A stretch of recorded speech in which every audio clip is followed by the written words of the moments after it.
And I'll start with introducing myself. So I'm a certified conscious business agent, also a wellness practitioner, and a speaker, television host, and a author for Conscious Entrepreneurs, A Radical New Approach to Purpose, Passion, and Profit.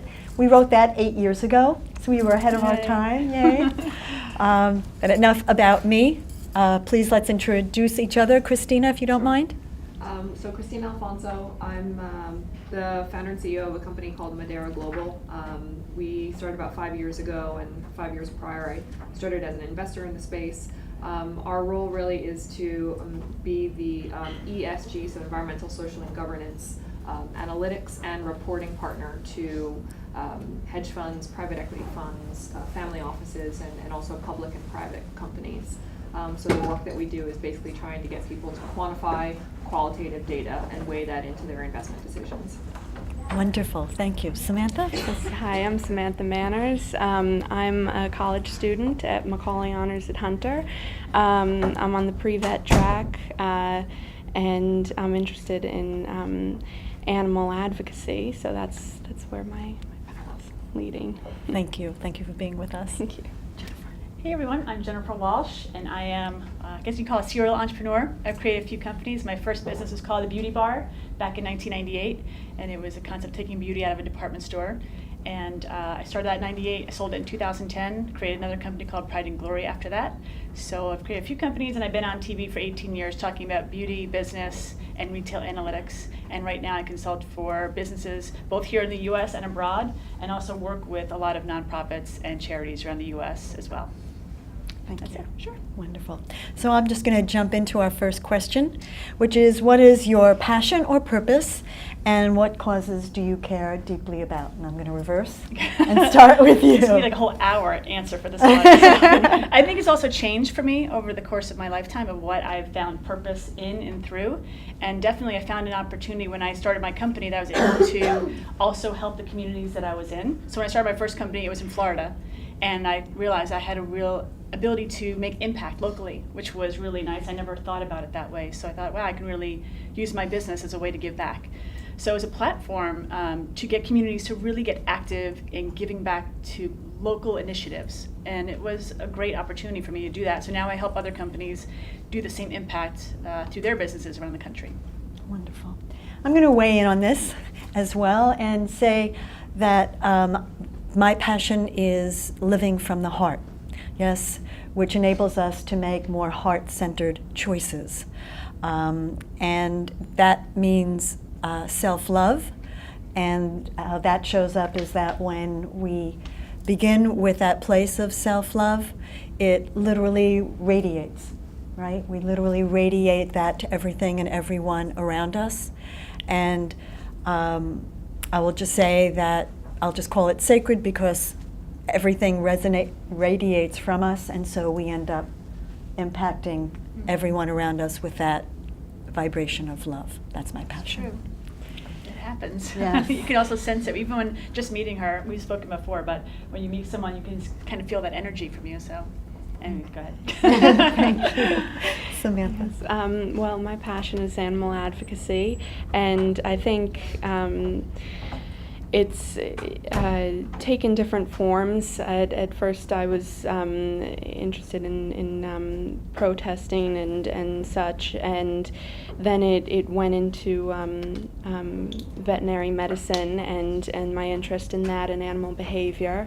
And then just speaking for the animals that don't have a voice themselves is something that I find very rewarding and important. Yes.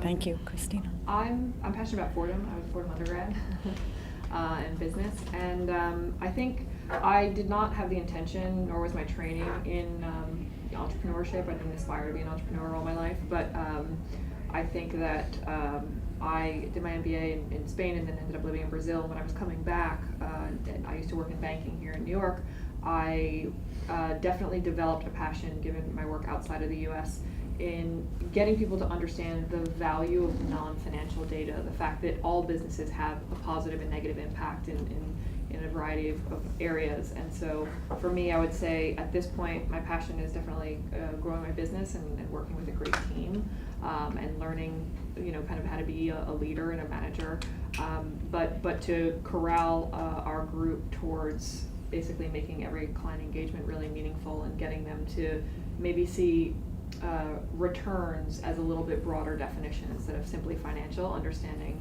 if we do our job right, we're going to tie the non-financial piece to their bottom line to get them to understand it's not merely for CSR or marketing. It really does ultimately add value to their business. Yes, true. And it's being shown daily, right? With, I think, D&Bs who do actually adhere to this outperform those who don't. So we'll talk, that's my passion as well. Okay, so actually let's start with you. So how did you accomplish integrating your cause into the work that you do?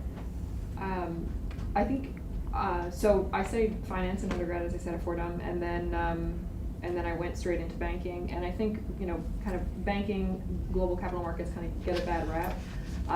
But again, mostly investment decisions historically have always been based on financial return projections, and so changing, kind of that paradigm shift. And I think the way I integrated it, I think, was just realizing that if I wanted to work in this space called like impact investing, it's very clear that impact is something people are passionate about, but they all define it differently. Some people it's impactful only if it's in Rwanda, or only if it's about animals, or only if it's about the environment. And so I think trying to be objective and develop a data-driven process, I think every day is kind of the way I'm trying to integrate what I'm really passionate about with what ultimately was my training and my skill set that I learned in sort of the finance world. Wonderful. I'm going to skip. We'll make it diverse. Yeah. So I realized it was, and it was just out of experience, and like I didn't study certain things like this. It was just one of those things like, okay, I can see how impact can drive communities. And that has really moved me in my business model. Since I started at different companies, I realized how just small acts of kindness can really change the whole momentum of a company, and how you can really see that evolution in even like a small town like Auburn, Alabama. So I've been able to travel around the country and speak at different places and really work integrated with these companies, these small businesses, and say, how do we do this to help the homeless in that community? What are they doing to drive initiatives? And it can be some really small things, but how do we come together to drive those initiatives to really support that community? And it's been fascinating to watch because, like you said, it's not all about analytics. It's really about how this support of companies come together to drive for the better purpose of whatever that mission is. So yeah, it's been wonderful to watch that evolve, especially in the past 5 to 10 years. It has changed so much. It's fascinating, but it's also beautiful. It's a beautiful thing to see. Yeah. And I think it's changed so much because I think as a species, we're just more conscious. Yeah, just more conscious. So I think that's where the impact is coming from. Samantha?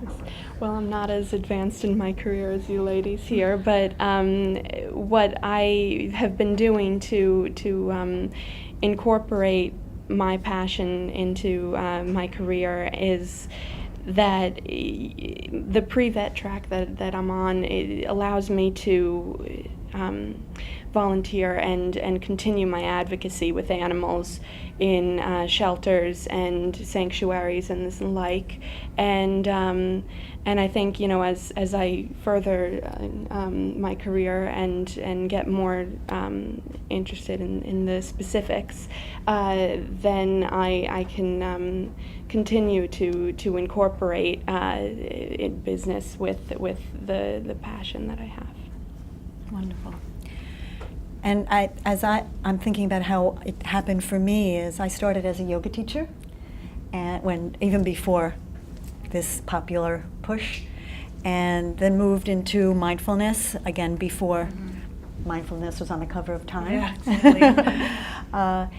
And I would say the passion part came as a result of myself finally, as my teacher, who was Yogi Bhajan, the master of Kundalini Yoga, kept saying, the ultimate journey was those 15 inches from your head to your heart.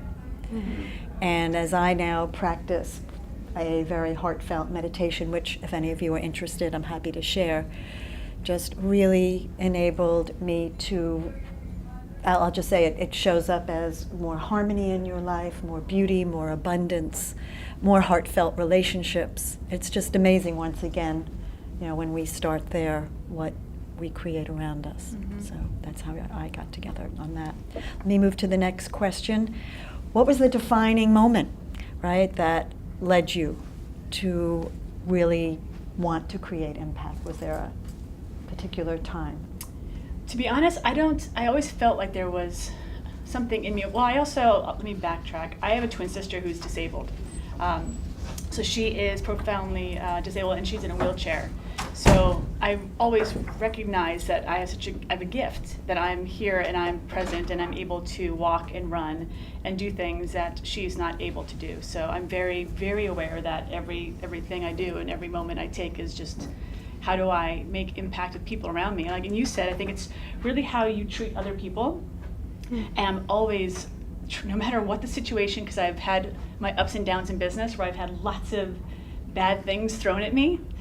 Really sometimes bad words are said that are just, it's a business thing, and I had a really big business, so I've had different levels of success and failure, but I'd always try and say, okay, I'm not going to take a part of this activity because it was a real negative, and that's not who I am as a person, to fight with someone, even in a business world.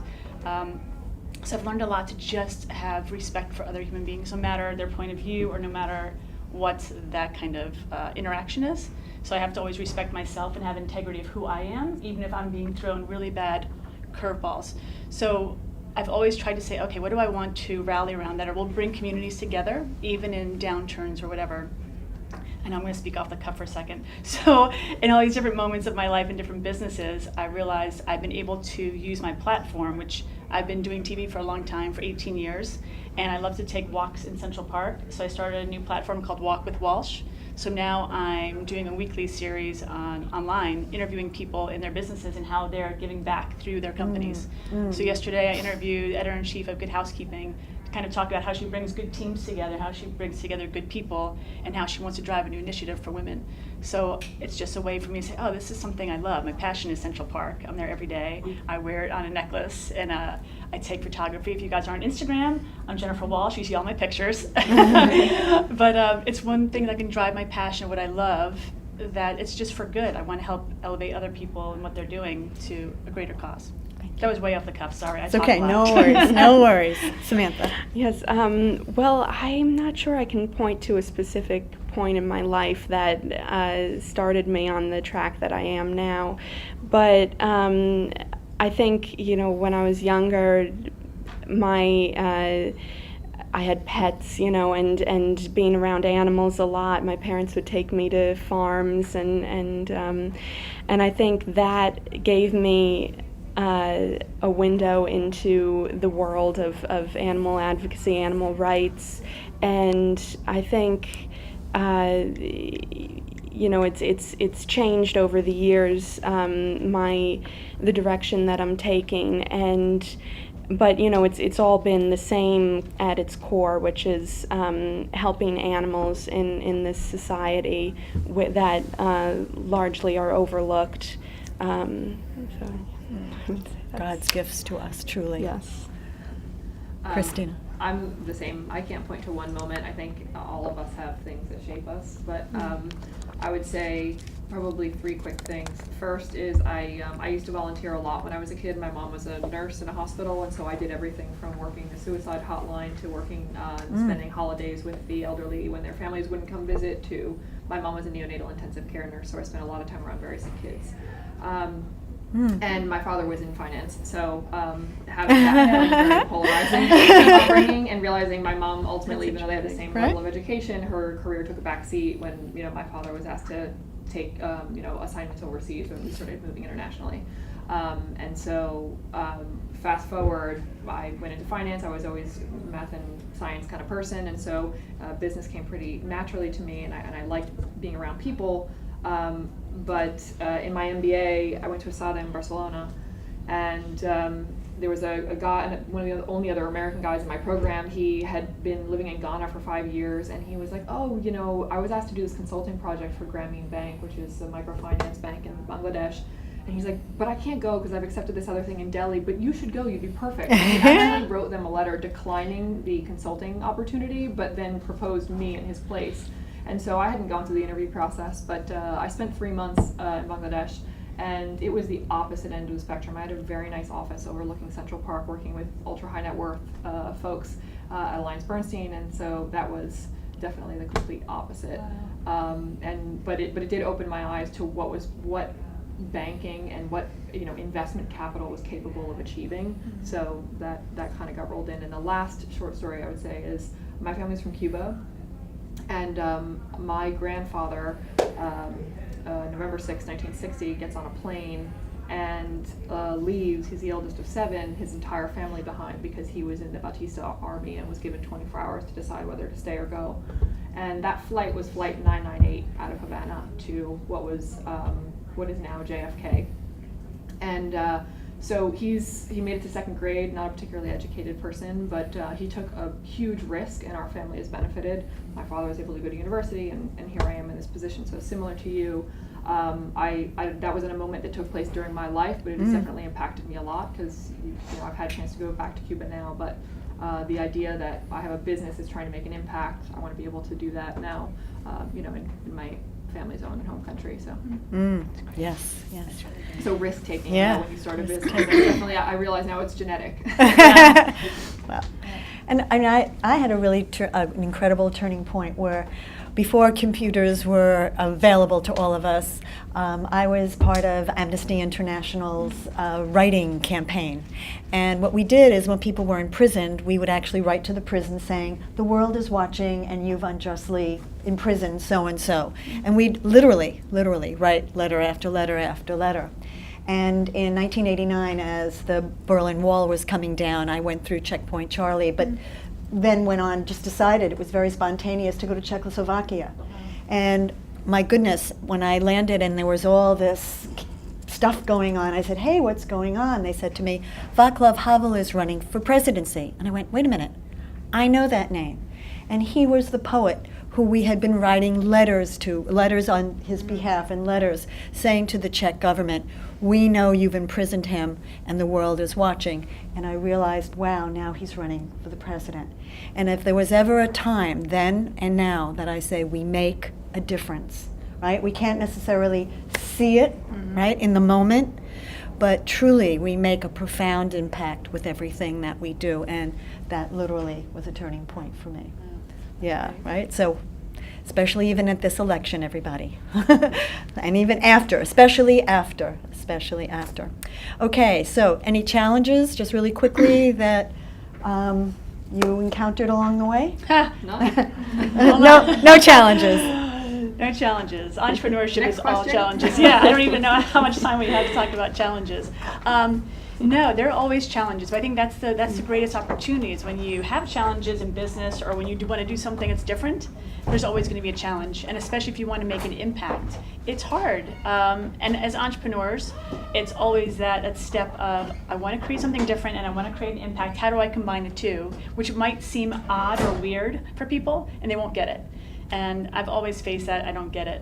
I don't understand what you're doing at first, and then it's just that ball that you kind of have to start the conversation, and then hopefully people will catch on. But I think it's always a challenge. But as long as you feel it in your heart that you're doing something that's good and right, and that can really move the ball, whether it not be like tomorrow or the next day, but you can also feel that it could happen the next few years, I think that's the most important part, for sure. Yeah, it's like holding that vision in a steadfast way, Yep. right? Have And to. not, because it's not always apparent what's happening. Yeah. And when people question that you're not successful, Sure. to still hold on to it Yeah. despite that, right? Persistence, patience. I agree. Samantha, anything Yeah. you'd like to add? Yeah, I think, there'll always be naysayers and people who say you can't do it, it's not practical. But, there's a quote that I love from Dr. Seuss: those who mind don't matter, and those who matter don't mind. And I think that sums it up perfectly, that, you just have to do what you do and don't care about what other people say, Yeah, I agree. That is great advice.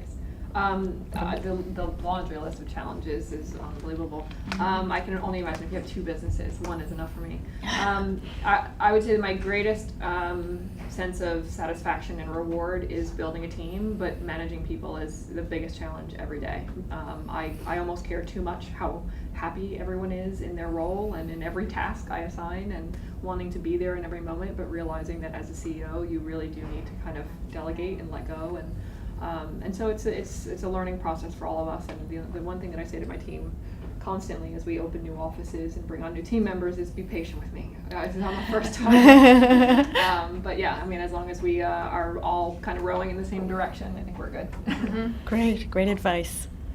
So I'll start with you. So what do you think it enables you to remain aligned with your values? So what helps you show up as be patient with me? Where does that come from? I think just a healthy sense of gratitude and grace every day. My dog, it really helps. Yes. On days that I feel like nothing else is going right. I would say that's by and large it. I think if you're fortunate enough, I got advice from a life coach who I happened to meet smack dab in the middle of my MBA, and she said, "What are you planning on doing after your MBA?" And I was like, "Oh my God." That part. She said, "Do yourself a favor.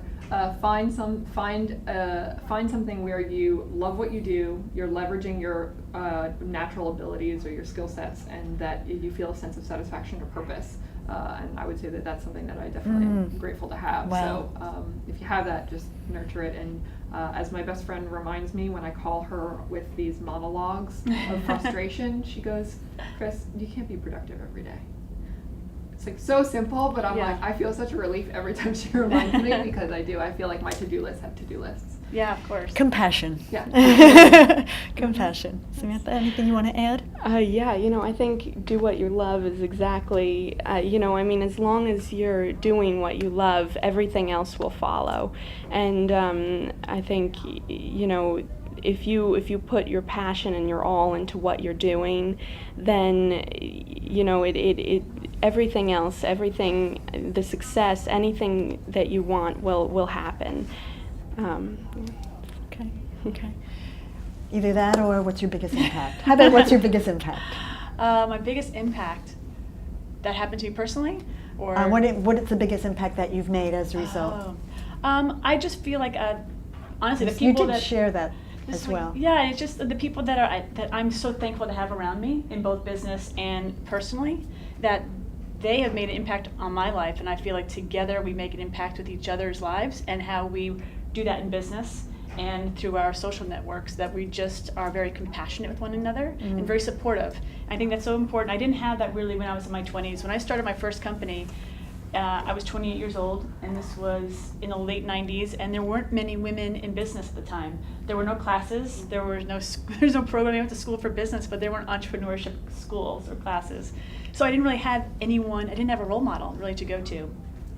So I'm thankful that it's such a big change and big shift right now. There's so many more women that are really helping one another than I didn't have when I started out. So I think that impact that I'm feeling and I want to give back is that same, how do we help the community? How do we help one another keep growing and keep thriving? Especially younger women, I want to always educate on what I've done wrong and what I don't want to happen to them, and also the great things that I've been able to see and feel and touch and experience. I think it's out there. It's just a matter of taking those risks, because I put this thing on my whiteboard one day back in '98 saying, risk is what you take to encounter possibilities, and I live by that, and I have lost a lot. But at the same time, I've also gained like great momentum and great friends and great experiences that have been so helpful through the really, really hard times and through the failures and through losing like basically all your, it can happen. So I've been through those up and downs, and it's never always rosy, but being able to experience that with people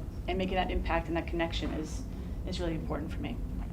Again, long-winded, I know. No, not long-winded at all. I just want to bring it back to at a personal level. For me, the impact has always been to help people live it, and when they have, I've found that their relationships have improved with their family, Yes. and we know family is so hard, not only in their business, where people who wanted to go back to school finally go back to school or open up their own, a job that they didn't enjoy. They went and started their own business of what they loved. That's true. So again, it really impacts your, I didn't mind to interrupt, but you're right, it impacts your relationships with your family, with your loved ones, with your Everything. boyfriend, girlfriend, husband, wife. It's really, because right? So once we bring it back to you. take that on, we just radiate that like a pebble in a lake. I think we move on to what is your legacy? What is the mark you want to leave?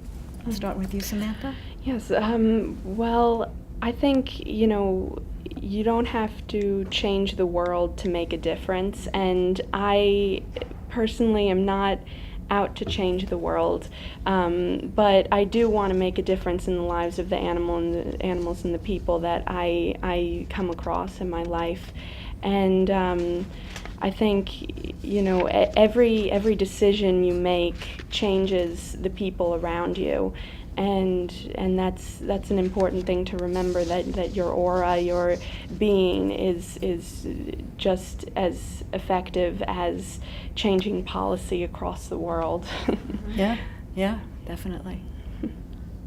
Perfectly said. I would say on the high level, again, I think historically everyone has made by and large investment decisions off of financial, and I hope that the work that we do and that people like firms like ours contribute to the justification for why non-financial and financial really are ultimately the true definition of return, and that people consider the impact that they're having, and so that's the high level.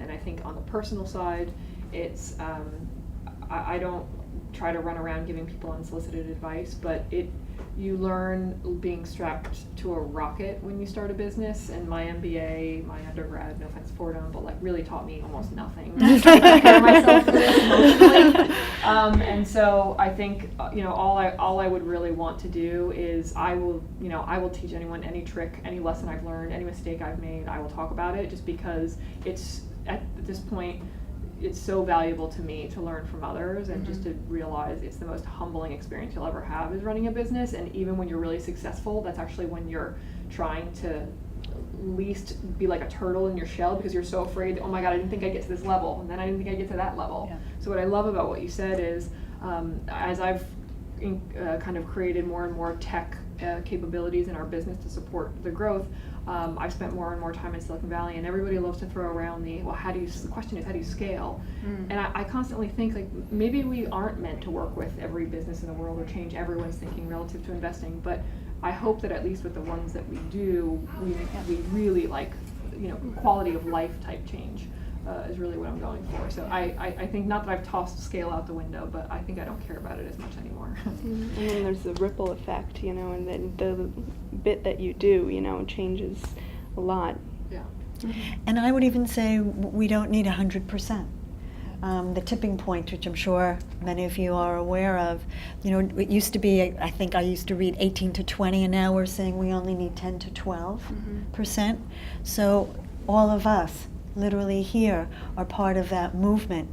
And what is wonderful is that once we collaborate together, right, we will have such an incredible wave, right, that those who weren't earlier inclined to do it will be joining us. So I don't think we need everyone. Yeah. Is there anything you wanted to add to that? No, it's pretty much the same, both of you said, and because now I consult for small businesses around the country, and I travel to these communities around the country, that I love to just see how they are doing these impact-driven concepts and how they give back locally. So I think I'm just trying to tell them that they're on the right path, that they are doing the right thing, because sometimes when there's such small towns I go to, they just don't always see it because they're not out of it, so they're in the middle of it. I said, no, you are making an impact, and I can see it and I can feel it. I'm 3,000 miles away, and it's really beautiful to see communities do this. So what I'm doing right now, and I don't know about legacy that I have, but the fact that I want to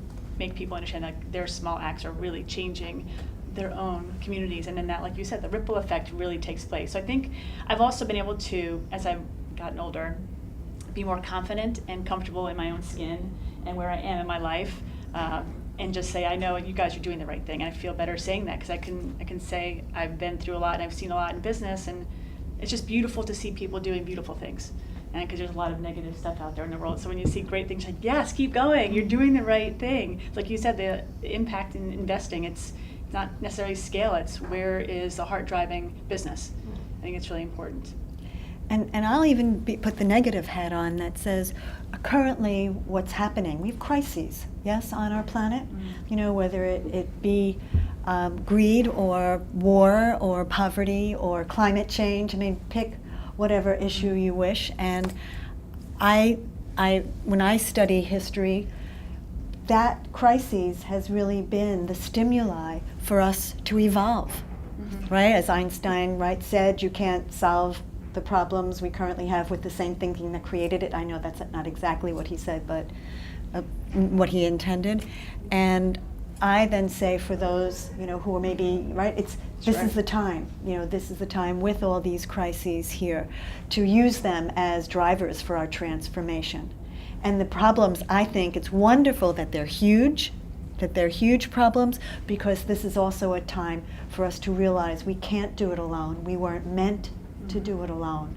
And when we collaborate together, we will be able to do whatever is required. Right? Very true. So it's really the best time. Yeah. It's the worst of, the worst of times Yes, and the best of times. That's a good point. Very good point. Right? Yep. So, who has influenced you the most is our next. Anybody want to pop into who's influenced you the most is our next question. In what capacity? It says in terms of taking this road to carry this social impact and this purpose forward. Has there been any one influencer? Okay, because maybe not. Obviously, there's a lot of contributors, but I would say for me, hands down, if I had to point to one person, I have one of my closest friends in the world. We were I was considering moving back from Brazil. The economy there wasn't great, and I came back and I immediately thought, okay, I'm just going to go back to AllianceBernstein or maybe do something similar. And I was really trying to encourage them to consider the idea of at a minimum a research role in this area of sustainable investing, but hopefully eventually product in this area. And it kind of fell on deaf ears. It's funny because I have conversations with them now all the time, but I had a friend that when I was considering coming back, I was having this conversation. We had coffee one day, and he said, yeah, I think if you were to start a business, and he started using this language, and I was like, I was talking about a business, I was just saying that this is what I want to do. And he's like, yeah, so when you start that business, and a week later, he showed up with an EIN that he had registered. He had asked me, what would you name it? And I said, I don't know, I'd have to think about it, and he asked me a few days later. Anyway, he showed up with the EIN, and he's hands down been the person who supported me the most. Wow.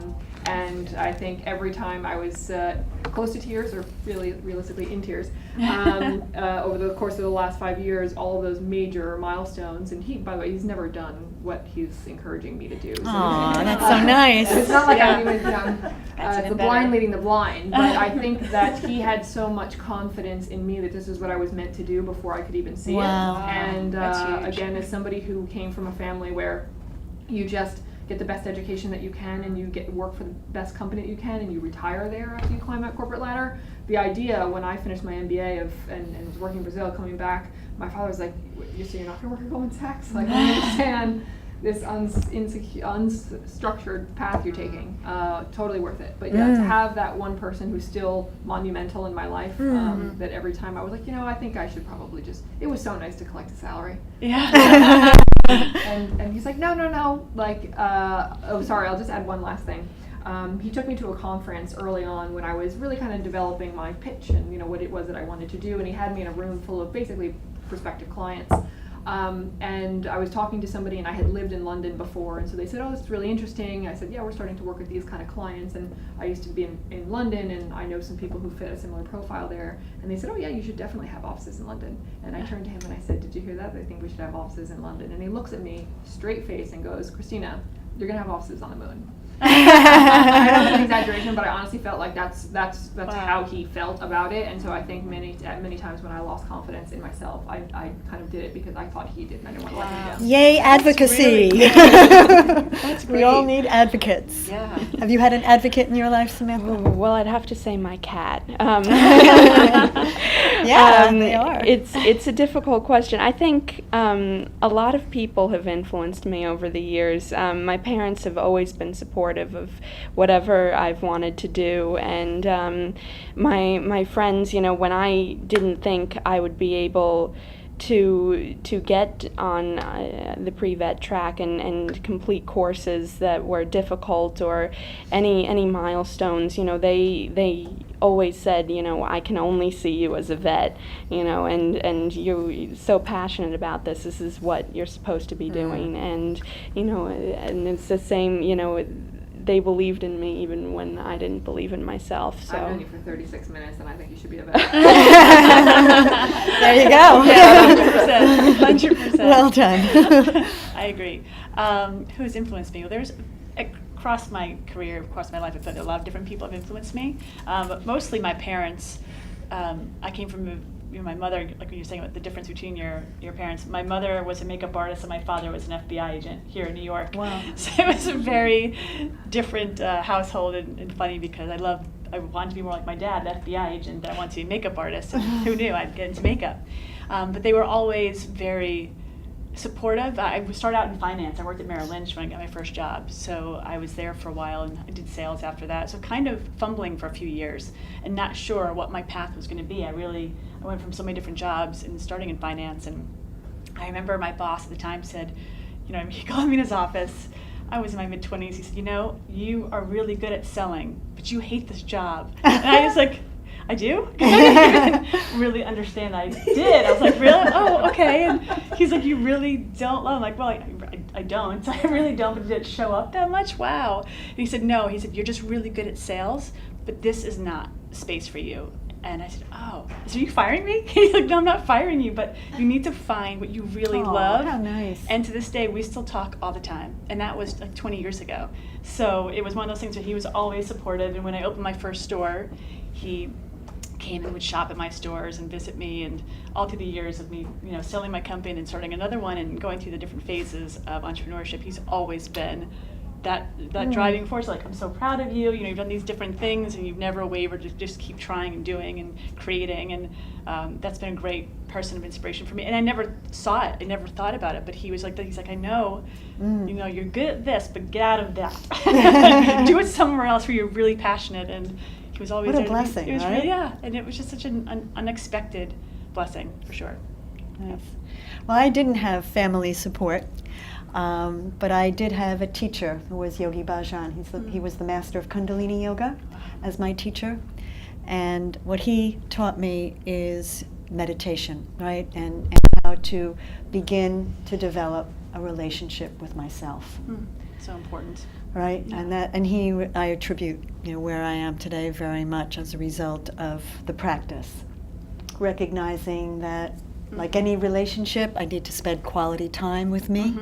It's not going to happen in the first time you sit down, nor maybe the 10th or the 20th. And what needs to happen is, again, like a patient friend, right, who maybe can't see what we all have blind spots, but to show up, have an open heart, have open ears, have an open mind, and be there. And so it really, to this day, that great. right. It's so. But the good news is, so now that I finally have that wonderful relationship, right, then the ripples occur, which I didn't have before. That's great. Right. Yep. So the very last question that we have right on our agenda. I don't know about the agenda part, is what wisdom do we want to offer in making an impact, either summary or what you'd like, these last few words before we open to questions from everybody? I would say just don't be afraid. Don't be afraid to try if it's something different. Don't be afraid to put it out there, and don't be afraid to ask questions and to step out on that limb, even if it's not starting a company, but you want to start something, an initiative to help, because those actions really do matter. And I think it's important that people aren't afraid to try, because I'm glad we're in an environment now where people will support you, because they'll be like, yes, I think it's a great idea. You can actually network and talk to your friends and family or whoever you have in your group to say, I've got this idea. What do you think I should do? And it's great because you can say, okay, you can take that to the next level, and you feel that, okay, I've got the support. Like you had that mentor basically saying, okay, I believe in you. You've got this. So I think it's important to not be afraid and just try. Those are my words of wisdom. Very, very wise words of wisdom. Would you like to add to that, Crispina? I guess to be patient with yourself. and I guess learn to find humor. Definitely. I remember the very first orientation weekend at Fordham. I was coming in and I was actually pre-med, so again, math and science person, but that lasted about a semester. The dean pulled me in the office and he's like, what else do you want to do? That chemistry didn't go so well. But that first weekend, I remember the person who I'm still very good friends with, I said, hey, so what do you do? And he was coming up to his 18th birthday, and he goes, oh, I'm going to run hedge funds. And I was like, excuse me. Very matter of fact, knew exactly what he wanted to do from the moment he stepped into the program, and he's gone on and actually built several hedge funds. He was the youngest by like 15 years on the proprietary trading desks at B of A and Lehman. Wow.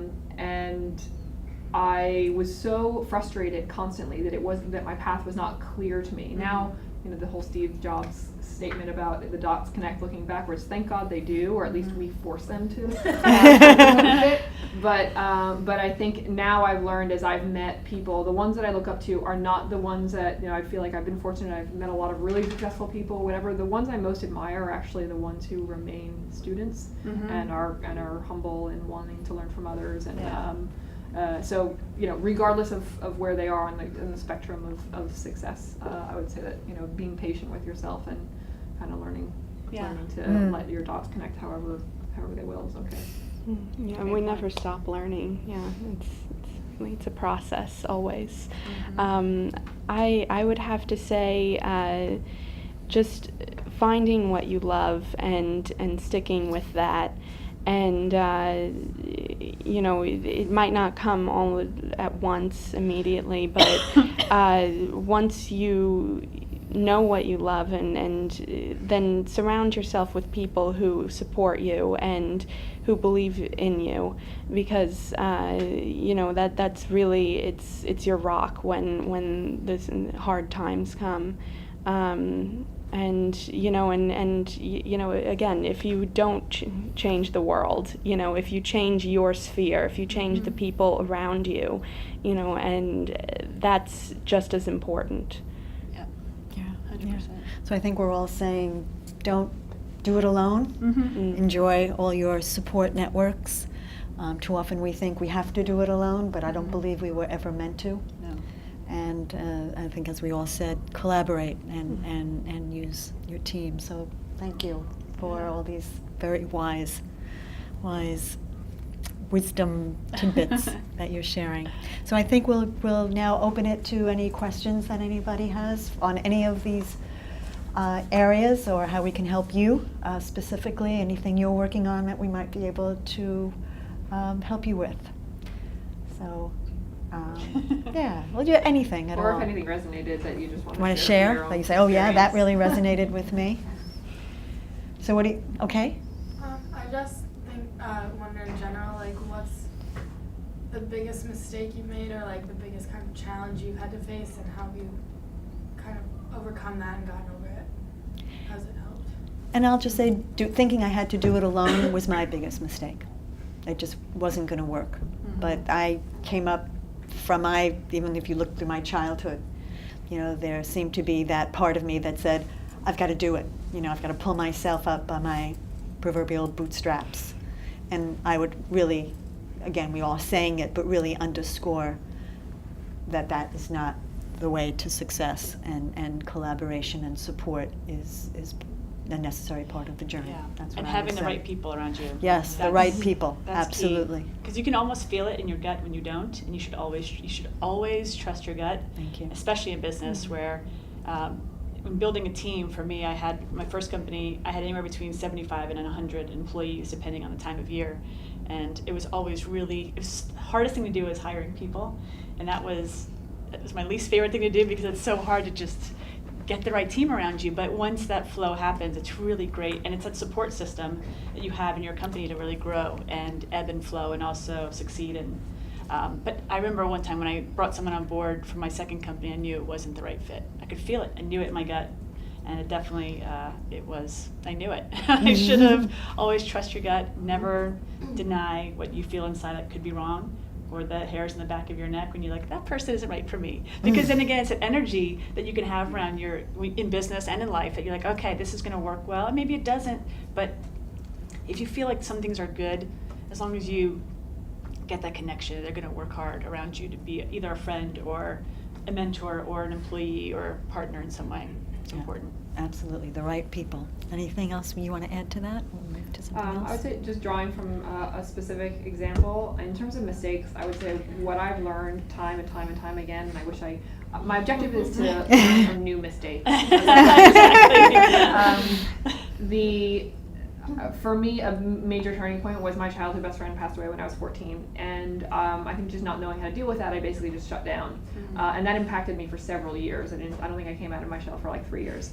And I realize now, as I'm growing a business and really like loving what I'm doing, I am my biggest obstacle time and time again. I feel like I constantly come across moments in life where I have the opportunity to change my perception. I realize how fragile the mind is in perceiving the glass as half empty or half full, and then how you respond. There's this book called The Adversity Quotient. It talks a lot about that. That how you respond to adversity in your life is ultimately going to dictate a lot. So that's what I would say in terms of mistakes. That's one particular example. I don't know if I would necessarily say it's a mistake to have reacted the way I did, but it was a choice. And I think every day we confront those similar circumstances where it could be a major life thing, it could be a small thing, but even small things they add up and they can really knock you off track. That's so true. And like getting to that point too, you give life to whatever. If someone says something or something bad happens, or someone's writing you a bad email or something negative when it's put at you, how you respond to it is what the life you're giving it. So, whether any kind of negativity, I'm not going to fight back because it's giving it life and giving it breath that I don't want to give. So if I deflect that and just say it's not really, I know it's not good for me, it's not positive, it's not a positive response, I don't need it. So I try to say, if I give it something, it's going to come back even stronger. I'm like, I don't want to give it any life in my life, so I try it. That's true. My business partner's like her staple phrase is "it's only as big of a deal as you make it." No matter what we seem to come across, she's always saying that, and it's a simple thing to say, but it is so true. Yeah. I remember the first time I had to fire somebody, I was like, I was so sick to my stomach. Now I realize that fortunately we've only ever had to let go of 3 people, and I've helped to place them in the next place where they're really happy, and they don't come to New York without stopping by. And so that's great. But you can turn what is technically a negative thing into this isn't a big deal, and what's the best way to make this positive for everyone. And I would say that even around death, so many of us are pet lovers, and my pet passed away a year ago, and as devastating as it was, we can again either react to that, and it was agonizing, and I then took it and chose to make it a legacy, learn from his life and make it part of his legacy, part of my life. And so I would say my biggest mistake also was I thought I was doing things. We have a very powerful mind, and we think we believe things or are doing things. And I would say, look around what's manifesting in your life, and if it's really not showing up, it's usually not coming from your heart.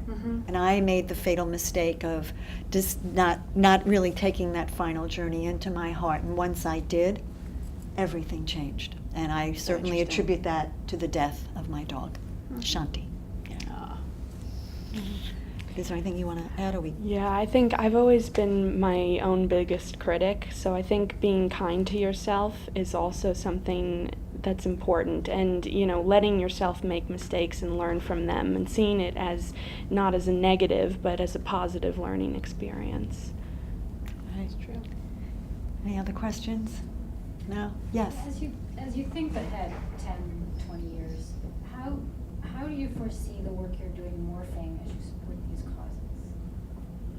Will you still be in the same business? It sounds like you sort of changed over your life. You started in a certain place and you're leveraging that to do other things. I'm just curious where you see all And I this. didn't even mention what I'm doing. I don't know that Christina knows. So I'll be launching CEO programs to help more CEOs realize that doing good is not really what we're looking for. It's profit, people, planet, and purpose. All of that truly enables your business to do better.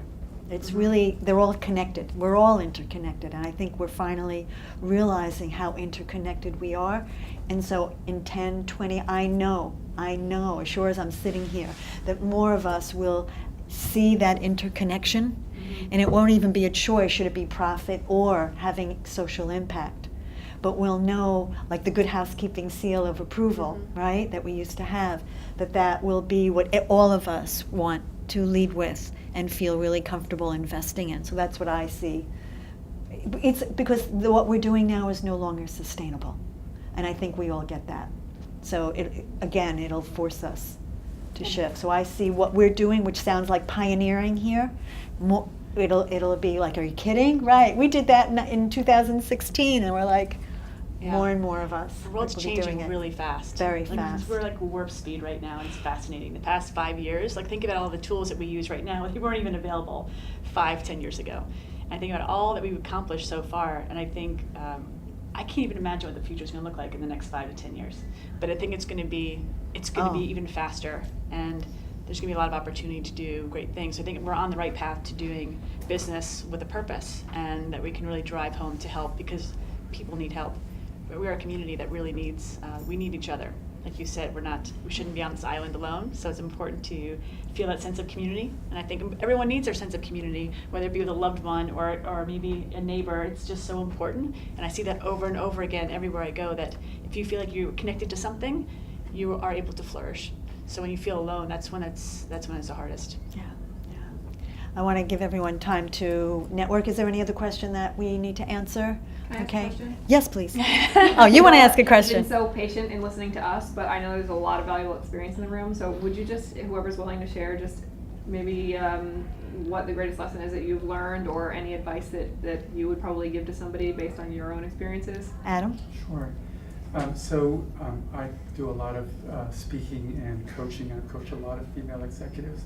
90% of my work is in the private sector, but 10% of my work is training and coaching UN leaders how to negotiate with rebel factions and face down hostile press interviews in Algeria and Afghanistan and Sudan and those kinds of countries. And one of the tools that I've learned about that I feel it's important to share is that we all have this sort of pattern behavior. We know we have this pattern behavior. Mm-hmm. And we end up doing things like, why do I do that? Or we end up not doing these things that we know we could do. Sure. Like our prefrontal cortex tells us. And one of the reasons we don't is because we are all basically, and the word is strong, we're all traumatized. Mm-hmm. We all face down inescapable circumstances that set up a particular pattern of neurochemistry in the brain that keep us doing the same things over and over, expecting a different result. Does that make sense what I'm saying so far? Mm-hmm. So the gift is that there's a new protocol that I've been using with clients, and to basically dissolve the neurochemistry that arises when those patterns come up. So for example, if you ever were, say like a Donald Trump experience, some of the people who've gone through this, and I'm not saying this because I need to sell anything, because my business is great, but I think it's something that everybody in here should look up. One person had a horrible experience being placed in an orphanage and then being molested by their grandfather. And so the pattern that she had throughout her life was constantly being rejected by men. And as a result of going through this, she now met the man of her dreams within 3 months and is expecting her first child. She's in her 40s. Wow. There are like 100 different stories. So I'm just going to suggest, rather than take up a lot of time, that everybody here just look up havening.org to see, because what? Havening. It's havening.org. It was the book is called When the Past is Always Present.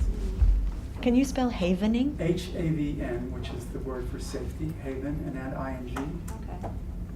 And it was developed by Dr. Ronald Rudin. So he and I presented at Columbia University last week to the International Coaching Conference. And we had 40 minutes to talk about this, and in a 60-person room, there were 90 people in the room. Wow. In a 300-person conference. So this is big. I feel like this could have a huge difference. Anybody in a healing modality needs to know about this. Ah, interesting. Wonderful. Yeah. Thank you for sharing that. Thank you. The name of the book is called When the Past is Always Present by Dr. Ronald Rudin, who is an internist on the Upper East Side. He is not a New Age guy. Wow. He is a scientist. You were gonna leave this room without sharing that? You know, I Exactly. shared it with Emmy. How do you pronounce Oh, her yes. name? Mhm. Any- yeah. She was like jumped on it. Yes, talk about it. Great. So, yeah, I Thank feel you. like that's the best Yeah, gift that I thanks for can sharing offer. that. Thank you. That's really interesting. Does Yeah. anyone else have any? Tidbits? Dana? Better. Okay. All right then. Well, thank Wow, you, thank you, everybody, guys. so much for Thank you. showing up and sharing. Well, thank you. Really for honored coming. to be part of this with you. Thank you. Thank you. Thanks, everyone.